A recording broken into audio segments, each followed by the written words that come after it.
Hello and welcome back here for round 5 of Pro Tour Battle for Zendikar. I'm Tim Willoughby. This is Ian Duke. We've got 8 players down the feature match area who I know you're going to enjoy watching. Let's head right down now to see some more magic.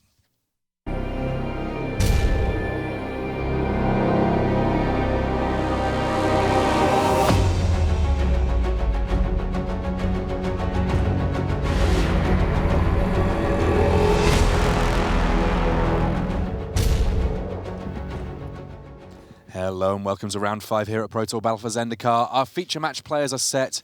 Let's have a look here who we have on our first main match. That Gerry Thompson. He's taken a bit of time away from the Pro Tour, but he's very much back. He's at 3-1, and this is a guy who iterates through standard like no one else. He loves to build a deck. He's got a great build for us here that we're going to see very shortly. And his opponent this round is another very popular streamer, Paul Cheon there. You see him in his Channel Fireball shirt. Channel Fireball kind of back to their roots. It's just the core guys back playing together. Paul finished 3-0 in draft. He's here, he's ready, and he wants to battle. He's starting things out there with the Warden of the First Tree, and on the other side of things, Gerry Thompson is on straight Mardu. We've seen some people playing Jeskai decks that are just sort of splashing for Crackling Doom. That's not what's going on here. Gerry Thompson, straightforward, black, white, red, potentially very aggressive, and we can see that there's a lot in the way of dragons in his hand. Yeah, absolutely. Flavor of this matchup, Paul Cheon's on a relatively straightforward sort of green-white morph deck, Megamorph deck. You know, not too much out of the ordinary that we haven't seen in past tournaments, past couple weeks. Gerry's deck is, as Tim mentioned, straight Mardu. Mardu being pretty well positioned for this weekend. Crackling Doom, a card that's picked up a huge amount of stock in the last couple weeks, answers things like Dragonlord Ojutai, and also a couple copies of Silk Wrap in Gerry's list, which I really, really like here. It's a great card answering Hangerback Walker and a lot of the other resilient threats that people are playing. Even takes out things like Mantis Rider, so it's just fantastic.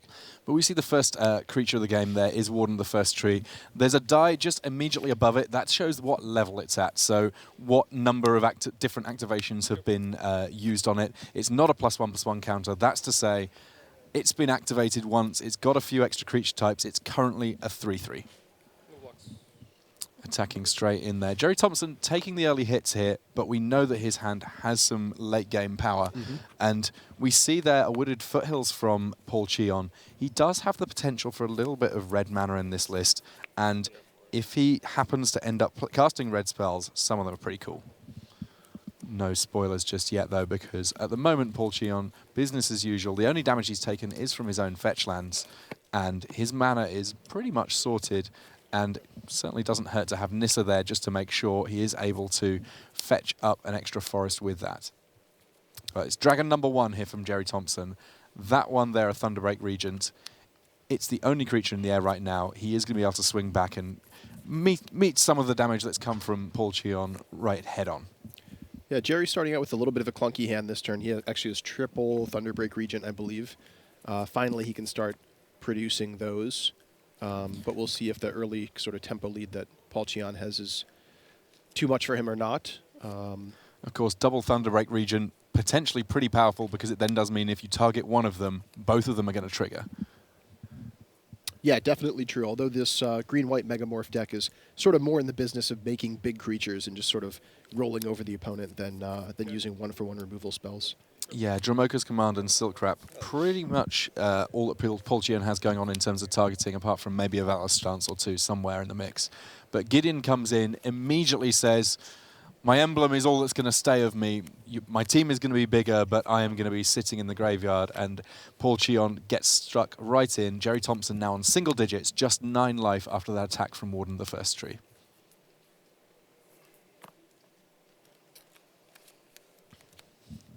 And just a little update from our back tables. Makahito Mahara's in the feature match area, known for innovating and having interesting decks. He already has both Jace, perfectly powerful, perfectly reasonable card.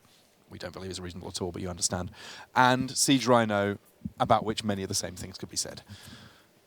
Speaking of powerful, here comes Sarkhan Dragon Speaker, taking out that Warden of the First Tree. Yeah, immediately ticking down to just 1 loyalty to do so, but Gerry Thompson not unhappy about that at all, because next turn, it's still around, it can still do more things. -3, dealing 4 damage to target creature. That enough to deal with Warden of the First Tree, just barely.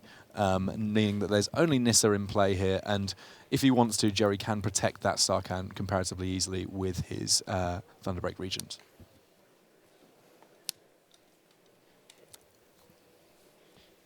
And Wingmate Rock there, coming to the party without a friend, just getting straight cast. Paul Cheon not willing to send his Nissa into attack there. Just a 3/4 flying, but he will get a chance to gain life whenever he attacks Paul Cheon, because every time he does, he'll gain 1 life for each attacking creature. Yeah, actually somewhat interesting that Paul didn't attack with Nissa there. He had the opportunity to sort of upgrade it into a 4/5 flying with Wingmate Rock's raid trigger. But the fact that he kept the Nissa in play probably indicates that he's settling in for a longer game here and wants to get value out of it, turning into a Planeswalker. Meanwhile, Gerry Thompson says, I want this game to end as soon as possible, please. I'm going to attack with my dragons and see what happens.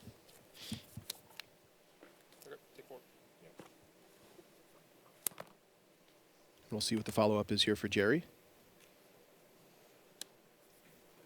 Second verse, same as the first. That looks to me to be another Thunderbreak Regent. Interesting. So giving up that first Thunderbreak Regent to get in 4 damage. The Wingmate Rock, of course, being a 4/5 due to the Gideon emblem. Yeah, 4/5 are pretty important sort of size. I mean, it means that in the future, Sarkhan, even if it does tick up in loyalty, is not going to be able to shoot Wingmate Rock out of the sky. And we can see that Cheon actually has a fairly exciting hand here. If he so chooses, he can attack with the first Wingmate Rock and play a second. That one would come with a friend. Alternatively, a big Hangerback Walker is an option for him. Of course, with a Gideon Emblem in play, you could choose to play your Hangerback Walker for 0, and it would come in and not die because of the Gideon Emblem keeping it alive. Take 3. So Paul Cheon taking 3 from having to target the Thunderbreak Regent as he uses his Dromoka's command there. Not overly unhappy about that, though, because it does clear a path. It means that he can both attack and kill Sarkhan and get a bit of damage in on Gerry, who is now right up against it in this match. Geez, huge turn for Paul Cheon there. Taking out the creature and the Planeswalker as well. I wonder a little bit what Gerry's plan was, attacking with a Thunderbreak Regent the previous turn. Give him benefit of the doubt that he didn't just forget about the Gideon emblem there, making the Wingmate Rock a 4/5, but I wonder if it was maybe sort of a bluff attack representing Draconic Roar or something along those lines. And he could realistically be representing his own Wingmate Rock. But as it is, he's here just with a couple of creatures, but the writing may very well be on the wall here for game 1. Paul Cheon with an advantage in life, an advantage of cards in hand, an advantage on the board. Any one of those is normally pretty good. When you put all 3 together, it's pretty overwhelming. Paul Cheon here just deciding how much he wants to attack with. Does he need to commit more to the board? We'll see soon enough. Quick update on our back tables. Makihito Mahara did win game 1 over Owen Turntenwald. It turns out that Siege Rhino and Jace, between them, they're not necessarily a natural pairing, but as it turns out, the power couple did it. And Nissa here, flipping as a land comes into play for Paul Cheon. Nissa Sage Animist, now meaning that Paul is able to activate that +1, reveal the top card. It's a land. That land goes into play, and he comes in swinging with his other 2 creatures. The life totals 15-5 here as the life gain goes on the stack from Wingmate Rock. Now Gerry Thompson has the option of working out how he wants to block here.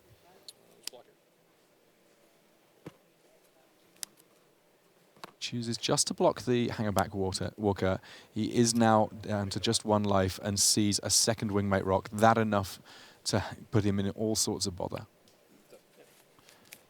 And not even enough time to find a bird token there, because this game is over. We will be back for more of this matchup between Gerry Thompson and Paul Cheon. But first, these messages. Ultra Pro is the place to go for all your Magic accessories. With card sleeves, deck boxes, playmats, and portfolios showing off the best Magic art, Ultra Pro is the standard in safe storage. Visit ultrapro.com for more information. Qualify for the next Pro Tour on Magic Online. Go 5-0 or 4-1 in one of 10 preliminaries to advance to the finals. You can see the full schedule at mtgo.com. Hello and welcome back here to round 5 of Pro Tour Battle for Zendikar. Our main match is just in sideboarding now. We will be back to them soon enough. But in the meantime, we have the opportunity to have a little bit of a look in here, and we are going to get a chance to see. It looks like the match between Martin Dang and Brandon Burton is going to be moving on to a game 2 now. So we're going to be jumping across to one of our other tables soon enough. I believe that over on our third table, John Stern and Marcos Paulo de Jesus Freitas are playing, and the deck that the Brazilian has shown up with is one that is very interesting indeed. We've got it listed as Naya Eldrazi. Shaman of the Forgotten Ways already in play here on the right-hand side of our screen there, along with a Morph and the Rattleclaw Mystic. This a deck that can produce a huge amount of mana. What's the best possible thing you could ever hope to do with a huge amount of mana, Ian? Well, without looking at the deck list, I have to snap off Ulamog, the Ceaseless Hunger. Always hungry, always working, much like our sometime coverage supporter, Luis Scott Vargas. Ulamog, the Ceaseless Hunger, is absolutely the top of the curve for any deck that really wants it. And with any luck, Marcos Paulo de Jesus Freitas will get a chance to cast that at some point. In the meantime, though, he needs to worry about the hugely aggressive play here from John Stern. There is an Ataka's Command. There are a lot of creatures. His life total was 7. I'm guessing it's going to be quite a bit lower in just a moment.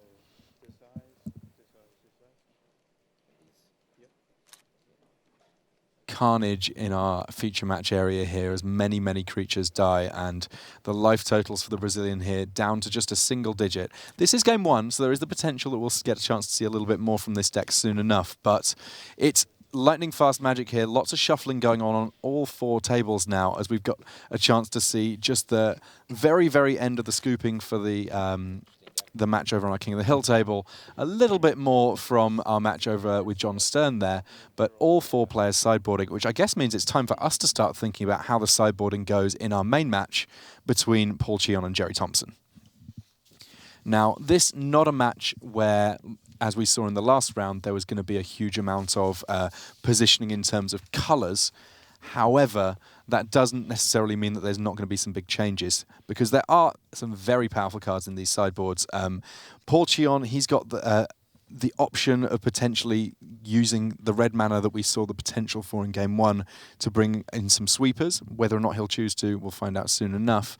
But in the meantime, we are going to get a very quick look at the back table. Owen Turtenwald against Makihito Mihara. Lots of old school fetch lands here.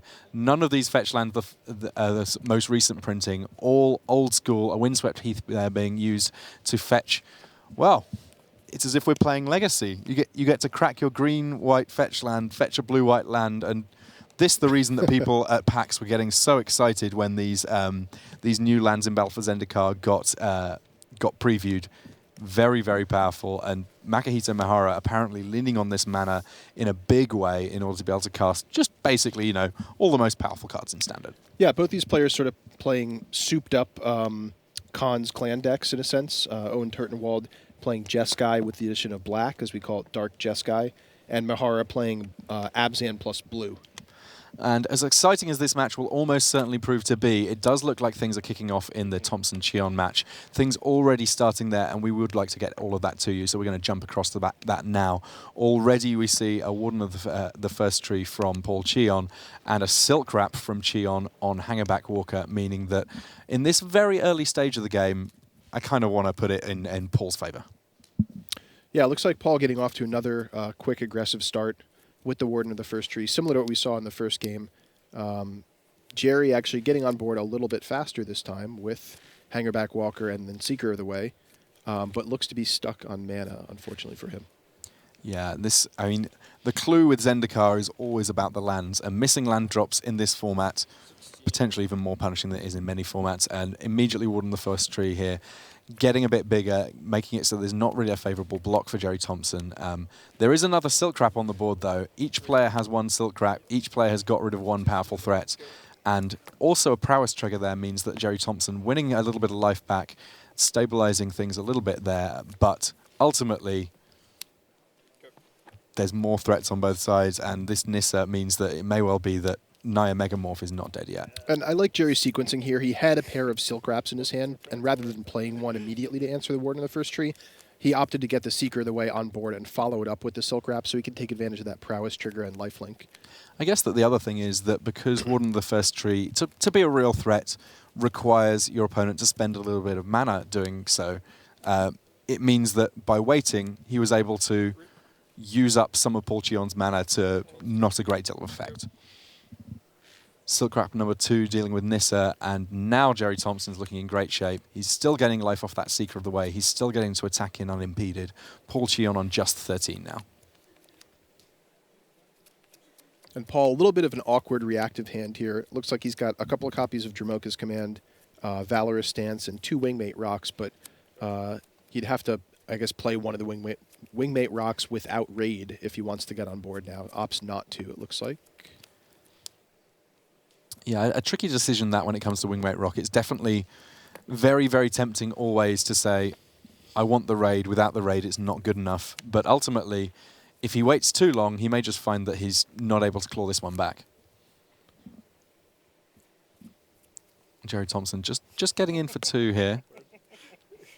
Dromoka's Command does threaten to end of turn make Gerry sacrifice one of his Silk Wraps and possibly into a second Dromoka's Command, using that creature to fight maybe, or to just taking out the second Silk Wrap and putting a counter on one of the creatures. Lots of options here. You can kind of see that Gerry had an idea that there might be something of that stripe going on. He moved a die just briefly to his own creature, saying, maybe you want to put a counter on my creature and make me sacrifice an enchantment.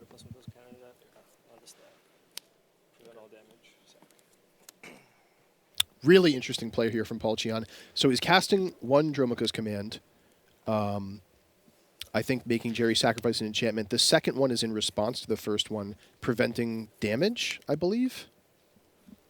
That would be dealt by spells. So what the effect this will have is it'll first sort of put the damage shield into effect, and then the second one will resolve, making Gerry sacrifice an enchantment, so that by the time the creature comes back in from the Silk Wrap, it will be immune to damage for the rest of the turn, essentially. Get this back.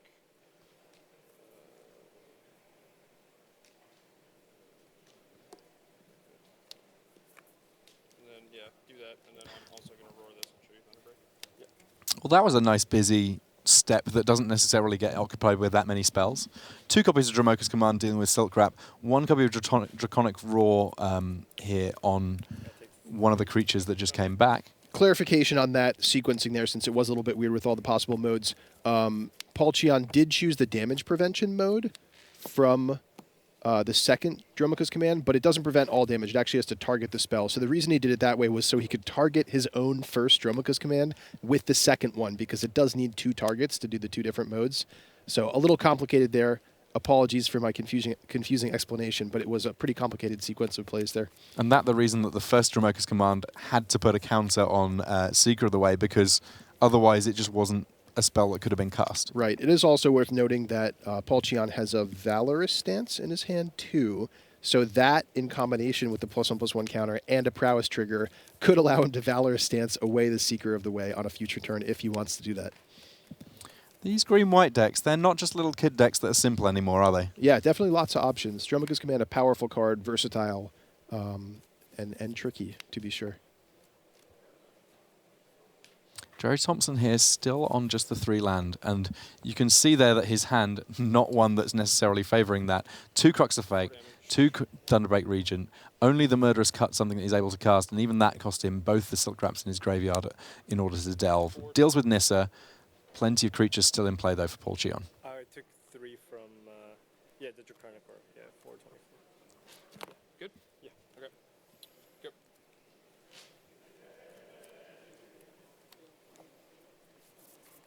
Paul Cheon needs some good draws here. I mean, while he's got a situation where he's got lands and can cast his spells, he's only got 4 life to work with.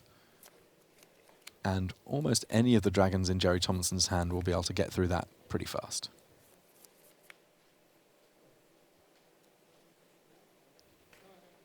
Wingmate Rock, of course, will threaten to regain some life for Paul Cheon pretty quickly here with its attack trigger.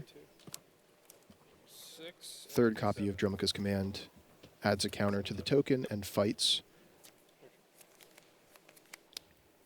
And Gerry's still stuck on mana, fails again to find a 4th mana for his Thunderbreak Regents, and simply has to pass the turn. Not the way that anyone likes to have their Pro Tour go, where it's ultimately down to whether or not you draw lands and spells in the right mix.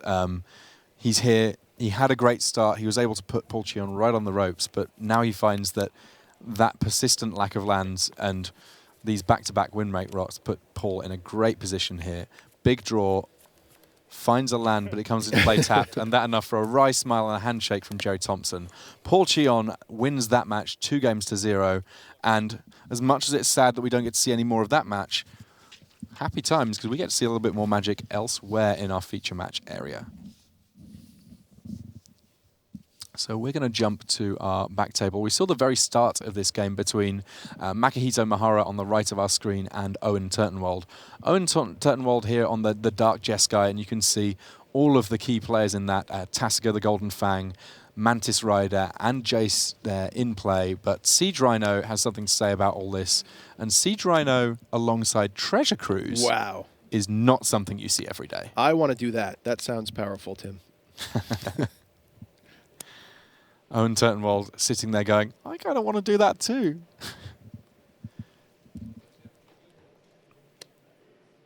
And Makihito Mihara here. He's got his shields up. He can block the Mantis Rider in the air with his tokens. Yes, his Siege Rhino isn't really able to get through Tasiga too easily, but drawing extra cards is a good way of finding a way out of most spots. And a relatively full grip now for the Japanese Hall of Famer.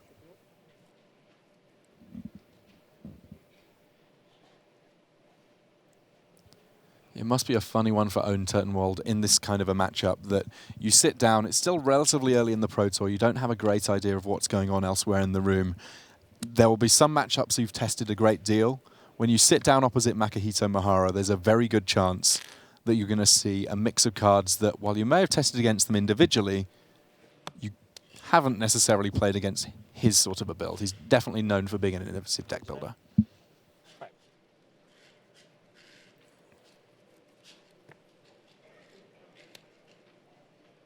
But there's a reason there's a 5 next to that name on the left-hand side of our screen. Owen Turtenwald, currently the 5th ranked player in the world in terms of performance this season, and we see there he's got a removal spell in order to make life a little bit trickier for Mihara. Casts the Fiery Impulse there and says, what do you want to do? Owen looking to be in pretty good shape here, almost regardless of what Mihara chooses, with Jace able to flashback Roast on the Siege Rhino on the following turn. Apology there, he wasn't casting the Fiery Impulse, he was getting it back with Tasiga's ability. Right. And once Tasiga is active, you certainly do get an awful lot of cards to work with. We see there a relatively full grip for Owen Turtenwald. And give a great player some good options, and you have a good recipe for a good game of Magic.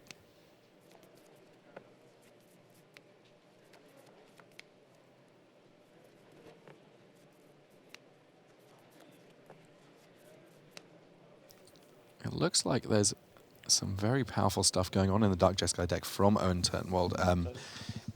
Of course, one of the cool things that's available to Jeskai now that perhaps wasn't something that we saw, in time gone by for these sorts of things, is the interaction between Jace and all sorts of clever spells. One of the big ones that took a while to get going but now seems to be gaining an awful lot of traction is Ojutai's Command, not least because Ojutai's Command can get back Jace. Yeah, I think actually Jace plus burn spells as well is a really, really powerful, important interaction here. I mean, these Jeskai decks can play somewhat like control decks, playing an early Jace and using it to defend themselves. Mantis Rider, of course, can both attack and block. But then the game can end in a hurry with, say, a Jeskai Charm, flashback by Jace on the next turn, or Crackling Doom into another Crackling Doom. Lots of really powerful tempo plays out of the Jeskai deck. And Owen here, I believe, has a Wild Slash in his hand. So one more attack from the Mantis Rider, if it goes past those Thopters, could represent lethal with double Wild Slash from Jace. And in the meantime, Ojutai's Command, not exactly a terrible thing to sit back on. I mean, the 4 mana, even if it was just being used to activate Tasiga, is valuable being left until the end of turn. As it happens, we know that Ojutai's Command can do an awful lot of different things for him depending on what Makihito Mihara chooses to play on his turn.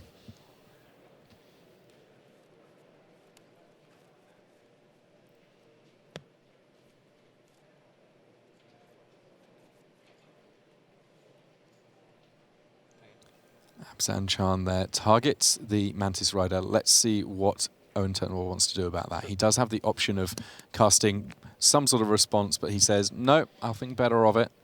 I don't mind too much if you want to attack Jace for 3, because he had an awful lot of loyalty prior to that.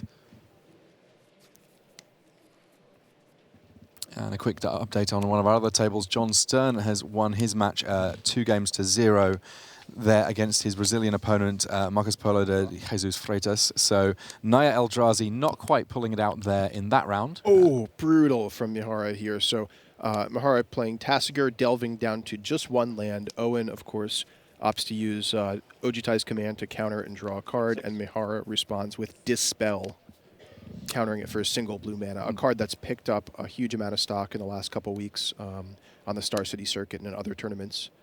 Yeah, Dispel in the same hand that came from the same hand that now holds Den Protector, amongst others. But we see all the modes there in Ojutai Command: countering creatures, returning creatures with mana cost 2 or less, drawing a card, gaining life. Ultimately, though, this game's all over. And there was that Crackling Doom into a Jace flashback on Roast, clearing the path, and Owen takes it with Tasigur attack. So we are going to have one more game there between Owen Turnwald and Makihito Mihara. Plenty of play still in this match.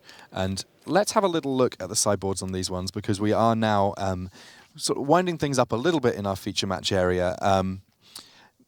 A few really interesting options. I want to start with Makihito Mihara's deck, because with so many colors going on, so many different options that are kind of a little bit beyond the norm, he has the potential to really radically change the state of his answers, because as much as he has got a deck that can beat down with Siege Rhino, actually this is all, to me, this is a control deck that just happens to have some really good finishes. Yeah, that's a fair way to cast it, I'd say. Or just, it's just kind of a good stuff deck. I don't know if I'd classify it as control or mid-range or what, but just playing a lot of the most powerful cards in the format, things like Jace, Hangerback Walker, Siege Rhino, Tasigur, Dromoka's Command, just they're all good cards, frankly, and the mana allows you to do that kind of thing. What the mana also allows you to do, there's just the one copy, but he does have Bring to Light in his arsenal, and what that means for Makihito Mihara is there are lots of 1 and 2 ofs in his sideboard. Effectively, any of those that he chooses to bring in, he actually has 2 copies of, because if he happens to draw into the Bring to Light, basically everything in his sideboard he's going to be able to converge into, assuming that that mana has worked itself out. That's right. That's a really cool aspect of the deck. Bring to Light, one of my favorite new cards, a card I designed, in fact. And I think it adds a lot of cool flexibility to these kind of decks.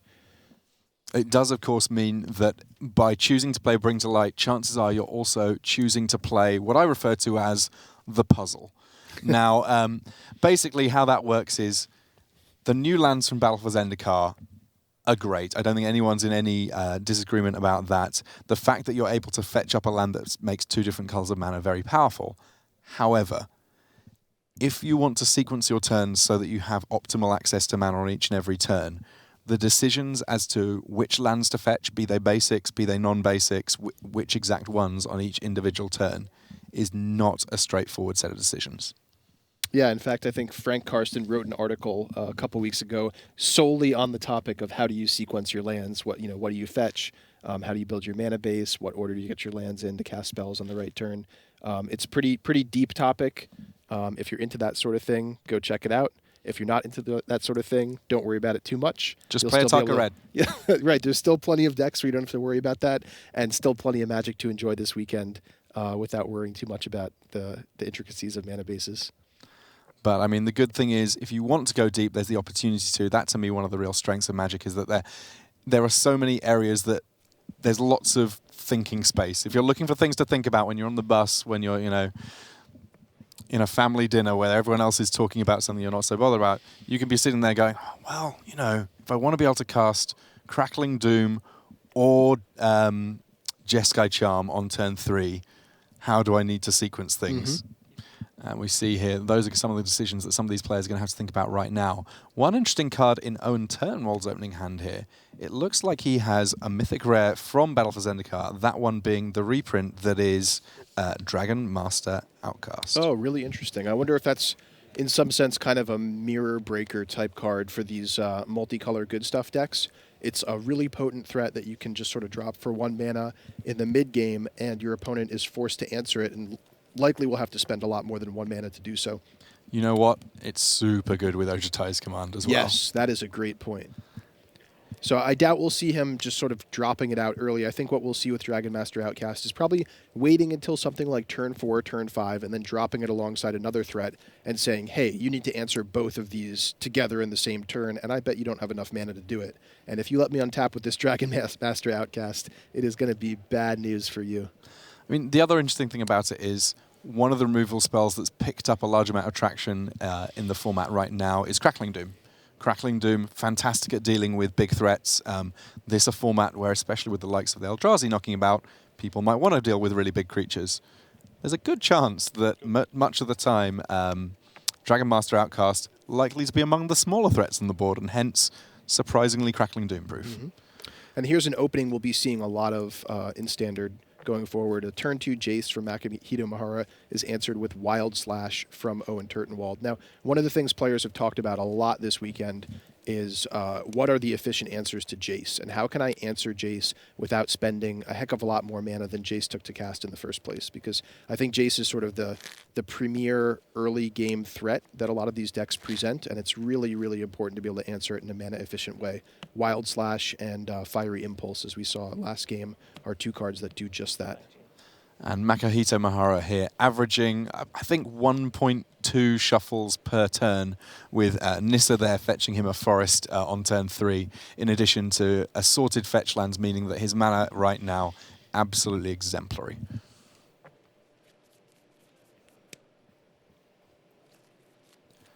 Just a matter of time, of course, before we start having to refer to these decks by their Nephilim descriptions. 4 out of 5 colours. It's almost, how do you remember which colours they are, which is the one colour that they're not? Owen Turtenwald here. He's also got a fetch land, so he is likely to have some pretty great mana here, though he's not in a position where he has the basics just yet. And fetching an island here may well be a concession to him saying, in a few turns' time, I want to make sure that if I draw one of my Battle for Zendikar lands, it's going to come into play untapped. Okay, and here we see that double threat in the same turn here, Jace and Dragon Master Outcast. Of course, the Dragon Master Outcast not threatening to do anything just yet, but if Mihara does go ahead and try to answer it, Owen Turtenwald can follow up with Ojutai's Command, bringing it back yet again. 6 lands, of course, breaking point when it comes to getting Dragon Master Outcast going. Going to take a little bit of time to get there, but in the meantime, you can just chill out. You know, it's one of those things where Makihito's Mahara's deck, as much as it does an awful lot of different things, it's not so full of 1-for-1 removal that it's just going to snap off something on the Outcast anytime soon. And in some respects, it doesn't need to just yet.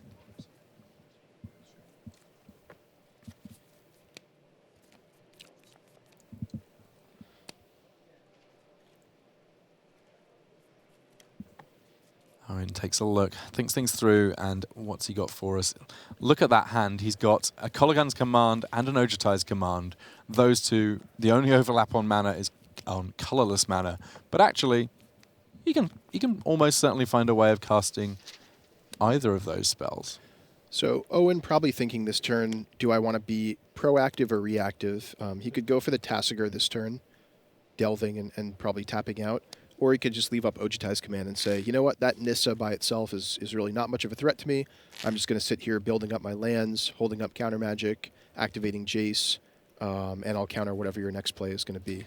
Well, I mean, actually, the fact that he played Bloodstained Mire there rather than Plains meant that he couldn't ever leave up Ojutai's Command. Oh, great point. Yep, so it looks like he's going for a Tasigur play this turn. In fact, discarding Ojutai's Command as he activates Jace here, flips Jace. That Ojutai's Command is going to sit in the graveyard to potentially be flashed back at some point. Though, of course, if you're flashing it back, chances are it's not countering a whole lot.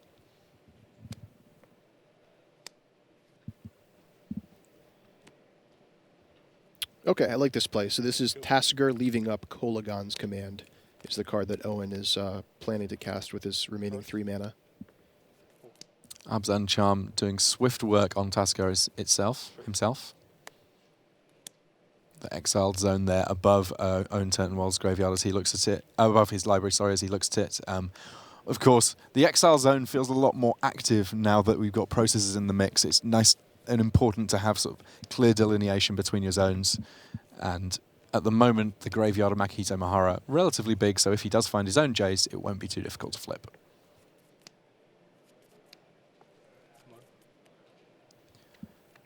A morph here from Makihito Mahara. Likely to be a Den Protector, one must think. Yeah, and I'm sure Owen knows that. I mean, just the telltale sign of 5 mana, tapping 3, playing a morph, leaving a green and 1 up. I think it's pretty well known to both players that that is a Den Protector. Kurgan's Command here, nice and straightforward, 2 for 1. I'll take 1 creature in play, that creature being Nissa, 1 card in hand, that one being whichever one you choose to discard.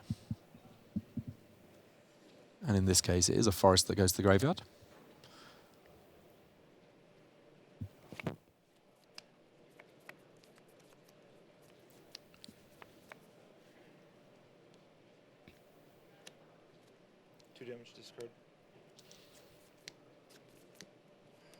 Card advantage everywhere. Jace getting flashbacks, so we get to replay that Kurgan's Command. Den Protector getting something back from Makihito Mahara's graveyard, but Makihito Mahara will have to discard something again to that Kurgan's Command as his Den Protector dies. So some complicated decisions here for Mahara, who doesn't have loads of cards left in his hand. Although we believe one of the cards he does have left in his hand is Exert Influence, a new Battle for Zendikar card. An interesting one there. Talk us through that one. So this is a Converge card that's sort of a control magic type variant. Gaining control of a creature based on how many colors you spend to cast the spell. And of course, Exert Influence in a deck like Makihito Mahara's, it can quite reasonably steal Siege Rhinos. Or potentially, I guess, Dragon Master Outcasts. Yeah. And if Owen isn't careful and he runs himself out of removal spells, planning to sort of win the game with Dragon Master Outcast going uncontested, the tables could turn here with this Exert Influence. An Exert Influence, a sorcery. I mean, many of these effects we've seen have been on enchantments, but because this is a spell that permanently gains control of a creature, it does mean that there's not going to be some enchantment removal later on to spoil your day. Yeah, that is absolutely huge here. I think when a lot of players first saw this card, they were thinking like, it's like Mind Control. It costs 5 mana, but I have to jump through all these hoops of having these colors. Well, a couple things turn out to be true. First, the difference between sorcery and enchantment is huge, especially in a format where Dromoka's Command is running rampant. And second, getting those 4 or 5 colors to cast this is not that hard at all. So we're seeing a card that potentially could be a major player in Standard going forward. And realistically, not so many creatures in the format with a power of 5 or greater. Stealing something with a power of 4, a Siege Rhino or similar, pretty good. And here, a testament to the quality of the mana in Makihito Mahara's deck, able to cast the double white for Gideon, ally of Zendikar. Gideon bringing a friend, that friend being a 2/2 white knight ally creature token. And from next turn onwards, if Makihito Mahara so wishes, he can turn Gideon into a creature, get stuck in with him, or indeed an emblem to mean that all of his future creatures are pretty massive threats.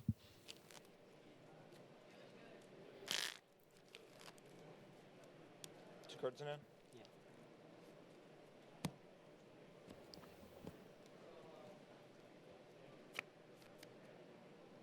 A land the pickup there for Owen Turtenwald, so he's fast approaching the 6 lands that he needs for Dragon Master Outcast to be a big player in this game. Unfortunately, Owen looking a little bit flooded or / low on resources. I shouldn't say flooded because he has cast a lot of spells this game, but he is down to just, I believe, a land and a Crackling Doom in hand. And here comes the Exert Influence. Nothing but land in here for in hand for Owen Turtenwald. So this is a little bit of Hollywooding as he decides whether or not this spell is going to resolve. Spoiler alert, it will. So at first I was thinking, I wonder if we'll see Owen Crackling Doom himself, but he actually doesn't need to because his Jace minus the power of the Gideon ally knight there. So it is a -1/2. So Crackling Doom can still be cast on Mahara, killing the Dragon Master Outcast, presumably in response to making another knight token here. And we'll see if that's what happens. Yep, and Owen says, hold on, I have a response.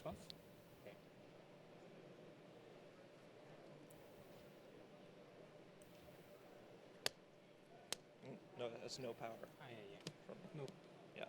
Okay. Okay, so G2 to Gideon.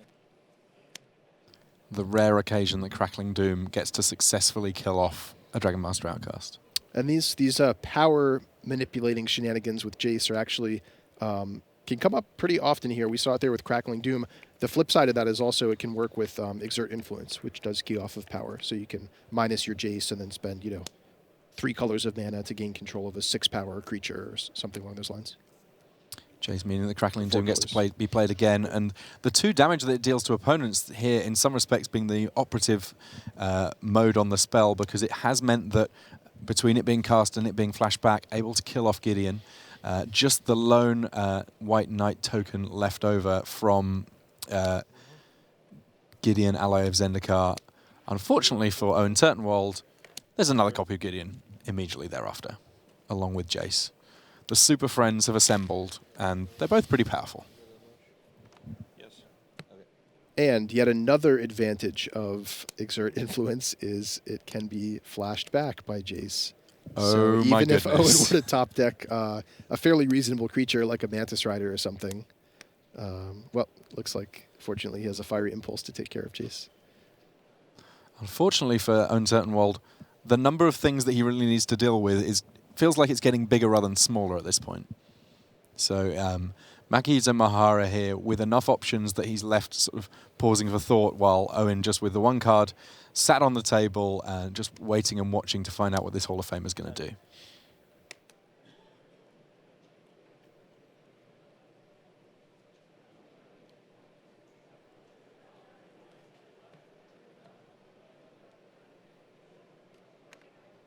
You can see in the background there the laptop of Adam Staborski. This a match that will be fully written up, so you can read the coverage of it over on magicthegathering.com. So we do have the full write-up on this one. So don't worry about the fact that we didn't see the whole of Game 1. You will be able to check this all out. And of course, in the fullness of time, I'm sure that there will be access to some of these deck lists. So if you're looking to do some of the fanciest plays in Magic with all sorts of new things from Battle for Zendikar, be it with Owen Turtenwald's deck or indeed Makihito Mahara, you will have the opportunity to do that soon enough.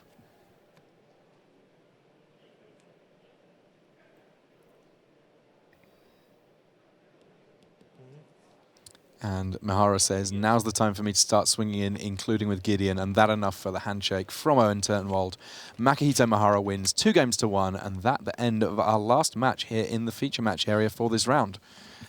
Big round there, and I think if I had to pick my favorite deck from this round, it would probably go to Makihito Mahara. Yeah, I like that one quite a bit, I would too. probably have done that in the dark, though. Lots of interesting things going on there. Ultimately, we spoke about the puzzle when it comes to lands, but I mean, that deck feels like it's just a puzzle because there's so many cool, powerful things that you can do. Yeah, particularly, I love the 1 copy of Bring to Light in there, too. It just really opens up tremendous number of possibilities. And like you said, fetching those key sideboard cards is huge. But that is the end of our round 5 there. Sadly for me, I'm not going to be in the booth with you for the rest of today, but happily for me, I get to be in the feature match area, watching these matches, making sure that we bring the best ones to you for the future rounds that are coming up. Anything that you're particularly hoping to see in the next couple of rounds, Ian? Just excited to see more Battle for Zendikar cards. I mean, I love that green-black sacrifice deck that we saw earlier from Gabe Nassif. I love these interesting combinations of decks of different colors, sort of the clan decks adding in new colors, playing converge cards and things like that. It's just a really exciting combination of things here. Well, there's 3 rounds of Standard left to go. We're going to head back to the news desk for now, but stay tuned for plenty more Magic. All right, thanks very much to Tim and Ian there. 3 minutes left on the clock, 48 matches still playing. Now, if you think that's slow, the format, you're not wrong. And here's the thing, in general, at the Pro Tour, this actually is a little counterintuitive. Players play quickly on the tour because they're super crisp, they've had a ton of practice, they really know what they're trying to do, they know how bad draws are for them. Generally, matches go quicker than a typical match at your F&M or just when you're play testing or even at a PPTQ. Players play fast on the Pro Tour, and 50-odd matches still to go as the clock ticks down into the last couple of minutes. fast, this is not. So, let me just give you a few of the results, and I want to catch you up with some of the names who came into this round 4-0, who, because there are so many, we haven't really had a chance to talk about yet. So, Galdenis Vidugiris, he was 4-0 up against Patrick Guardiano. Guardiano in his first Pro Tour, age 26, and he has defeated the Pro Tour finalist from a few years back, Galdenis Vidugiris. Guardiano goes to 5-0. Just getting in the result from Yuta Takahashi. This was one of the tastiest matchups in the room. Yuta Takahashi now at 5-0. That's the first loss for Reed Duke here at Pro Tour Battle for Zendikar. Guilherme Medeiros Merian of Brazil, he's up to 5-0. That means Canada's Lucas Xiao has his first defeat, 4 Grand Prix top 8s for the Canadian. Matt Sperling, who goes over the 200 lifetime pro points mark at this PT just by playing. He was on 199 coming in. He defeats Pierre Dajon, the finalist from Pro Tour Theros a couple of years ago. Dajon 4-1, Sperling 5-0. Eric Severson is 5-0. That means Steve Hatto, Luxembourg fans, he's down to 4-1, having a terrific year. 2 Grand Prix top 8s in 2015 already, but he falls to Eric Severson, who has a very good GP record himself from 25 Grand Prix starts. And then Marcio Carvalho of Portugal, he's up to 5-0. Timothy Wu in his 8th Pro Tour, 54% win rate. That's gone down just a tiny fraction this round, but he's having a great start anyway. He's 4-1. Carvalho is 5-0. So there you go. That's just some of the scores on the doors. Give you a sense of some of the names that are bubbling up towards the top here. But it is time for another Deck Tech, and waiting for us patiently at the wall with a very special guest, it's Randy Buehler.